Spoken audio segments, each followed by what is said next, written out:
कभी सोचा है कि एक ही सेव बटन को कैसे पता चलता है कि उसे एक तस्वीर सेव करनी है या एक डॉक्यूमेंट, या मान लीजिए कोई वीडियो गेम है, उसमें एक ही अटैक कमांड है लेकिन अलग अलग कैरेक्टर्स के लिए वो अलग अलग मूव्स कैसे करता है। ये कोई जादू नहीं है।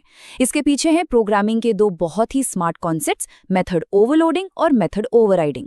अब सुनने में तो ये दोनों नाम एक जैसे लगते हैं ना, लेकिन आज हम जानेंगे कि ये कोड को स्मार्ट और फ्लेक्सिबल बनाने के दो कितने अलग और कितने पावरफुल तरीके हैं। तो सवाल यही उठता है, भाई एक ही कमांड जैसे पेमेंट करो अलग अलग सिचुएशन में इतने अलग अलग काम कैसे कर लेता है। मतलब कभी वो क्रेडिट कार्ड की डिटेल्स मांगने लगता है तो कभी सीधे यूपीआई ऐप खोल देता है। इसका जवाब छिपा है मेथड ओवरलोडिंग और ओवरराइडिंग में। तो चलिए इस गुत्थी को सुलझाते हैं। तो चलिए सबसे पहले मिलते हैं मेथड ओवरलोडिंग से।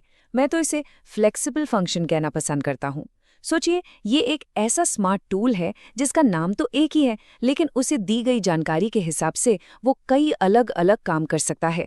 मतलब एक ही नाम पर काम अनेक। इसको समझने के लिए एक बहुत ही सिंपल सा उदाहरण लेते हैं। सोचिए, हमारे कंप्यूटर में एक सेव बटन है। जब हम कोई डॉक्यूमेंट सेव करते हैं तो वो .docx फाइल बन जाती है। जब कोई फोटो सेव करते हैं तो वो .jpg बन जाती है। बटन तो एक ही है, सेव, लेकिन उसे मालूम है कि किस फाइल टाइप के साथ क्या करना है। मेथड ओवरलोडिंग कोड के अंदर बिल्कुल यही काम करती है। अब जरा इस कोड को देखिए। हमारे पास पेमेंट सर्विस नाम की एक क्लास है। इसमें एक मेथड है कैलकुलेट टोटल, लेकिन अरे रुकिए, ये तो 3 बार लिखा हुआ है। देखिए, पहले वाला सिर्फ अमाउंट लेता है, दूसरा वाला अमाउंट के साथ साथ टैक्स भी ले रहा है, और तीसरा वो तो इन दोनों के साथ डिस्काउंट भी ले रहा है। बस यही है मेथड ओवरलोडिंग। नाम एक लेकिन इनपुट के हिसाब से रूप अनेक। तो ये काम कैसे करता है? बहुत ही स्मार्ट तरीके से। जब आप कैलकुलेट टोटल को सिर्फ एक कीमत यानी अमाउंट देते हैं तो पहला वाला मेथड चल जाता है। जब आप कीमत और टैक्स दोनों देते हैं तो दूसरा वाला एक्टिवेट हो जाता है। और जब आप तीनों चीजें देते हैं, कीमत, टैक्स और डिस्काउंट, तो तीसरा वाला अपना काम करता है। मतलब कंपाइलर इतना होशियार है कि वो आपके दिए गए इनपुट को देखकर खुद ब खुद सही वाला मेथड चुन लेता है। तो अगर इसे एक लाइन में डिफाइन करना हो तो कैसे करेंगे? मेथड ओवरलोडिंग का मतलब है एक ही क्लास के अंदर एक ही नाम के कई मेथड होना, लेकिन हर एक के इनपुट यानी कि पैरामीटर्स अलग अलग होते हैं। और सबसे जरूरी बात क्या है? ये सब कुछ एक ही क्लास के अंदर होता है। चलिए अब कहानी के दूसरे हीरो से मिलते हैं। इसका नाम है मेथड ओवरराइडिंग, या यूं कहें कि स्पेशलिस्ट फंक्शन। ये तब सीन में आता है जब हमें किसी बने बनाए नियम को किसी खास सिचुएशन के लिए बदलने की जरूरत पड़ती है। इसके लिए भी एक बड़ा मजेदार उदाहरण है। सोचिए, एक कमांड है ड्राइव। अब एक कार, एक ट्रक और एक मोटरसाइकिल, तीनों इस कमांड को समझते हैं, लेकिन कार इसे 4 पहियों पर चलाकर पूरा करती है, ट्रक भारी सामान के साथ चलता है और मोटरसाइकिल 2 पहियों पर बैलेंस बनाकर। कमांड एक ही है ड्राइव, लेकिन हर गाड़ी ने उसे अपने खास अंदाज में लागू किया है।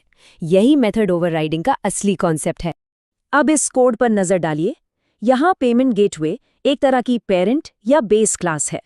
इसने पेमेंट प्रोसेस करने का एक बेसिक सा नियम, प्रोसेस पेमेंट, बना दिया। अब इसके नीचे 2 चाइल्ड या स्पेशलिस्ट क्लास हैं, एक क्रेडिट कार्ड पेमेंट और दूसरी यूपीआई पेमेंट। और दोनों ने पेमेंट गेटवे की प्रॉपर्टीज को इनहेरिट किया है, मतलब विरासत में लिया है। तो यहाँ हो क्या रहा है? देखिए, पेमेंट गेटवे एक ब्लूप्रिंट की तरह है जो कहता है पेमेंट को ऐसे प्रोसेस किया जाना चाहिए। लेकिन फिर क्रेडिट कार्ड पेमेंट क्लास आती है और कहती है नहीं नहीं नहीं, मैं क्रेडिट कार्ड पेमेंट को अपने खास तरीके से प्रोसेस करूंगी। ठीक उसी तरह यूपीआई पेमेंट क्लास यूपीआई के लिए एक बिल्कुल अलग तरीका बताती है। वो पेरेंट के मेथड को ओवरराइड कर रहे हैं, यानी उसे फिर से लिख रहे हैं। तो इसकी परिभाषा क्या बनी? मेथड ओवरराइडिंग तब होती है जब एक चाइल्ड क्लास अपने पेरेंट क्लास से मिले किसी मेथड को अपने तरीके से दोबारा लिखती है, उसे एक नया स्पेशल मतलब देती है, और इसके लिए पेरेंट चाइल्ड का रिश्ता यानी इनहेरिटेंस होना ही चाहिए। ये बहुत जरूरी है। ठीक है, तो अब जब हम दोनों खिलाड़ियों को जान गए हैं तो चलिए उन्हें आमने सामने लाते हैं और देखते हैं कि इनके बीच असली पक्का वाला अंतर क्या है। दोनों कोड स्निपेट्स को एक साथ देखने से अंतर एकदम साफ हो जाता है।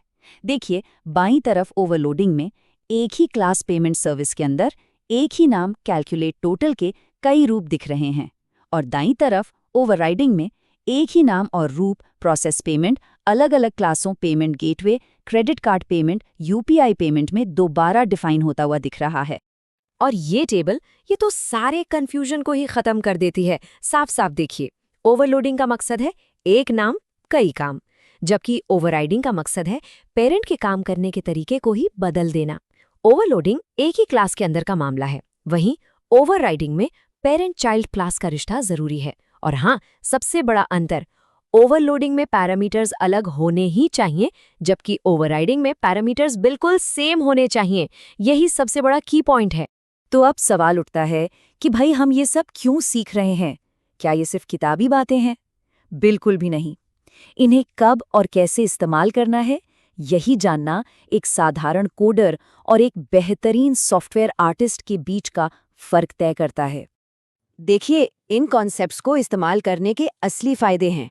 ओवरलोडिंग हमारे कोड को पढ़ने में आसान बनाती है, क्योंकि अब कैलकुलेट टोटल विद टैक्स जैसे 10 अलग अलग नाम याद नहीं रखने पड़ते। वहीं ओवरराइडिंग हमारे कोड को फ्यूचर प्रूफ बनाती है, मतलब हम पुराने कोड को छेड़े बिना नई पेमेंट मेथड्स जैसी फंक्शनैलिटी जोड़ सकते हैं, और ये दोनों मिलकर हमारे कोड को बनाते हैं फ्लेक्सिबल और पावरफुल। तो आखिर में बस इतना याद रखना है, ये सिर्फ रटने वाले नियम नहीं हैं, ये एक कारीगर के वो औजार हैं जिनसे वो एक बेहतर, स्मार्ट और खूबसूरत सॉफ्टवेयर तैयार करता है।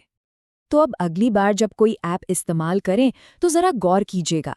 जब किसी फोटो को शेयर करते हैं और वो व्हाट्सएप, इंस्टाग्राम, ईमेल के अलग अलग ऑप्शन देता है, या जब किसी गेम में एक ही यूज़ बटन तलवार भी चलाता है और जादू भी, तो एक पल रुककर सोचिएगा, क्या यहाँ पर्दे के पीछे ओवरलोडिंग या ओवरराइडिंग अपना काम कर रहे हैं? आप पाएंगे कि ये चालाक कॉन्सेप्ट्स हर जगह मौजूद हैं।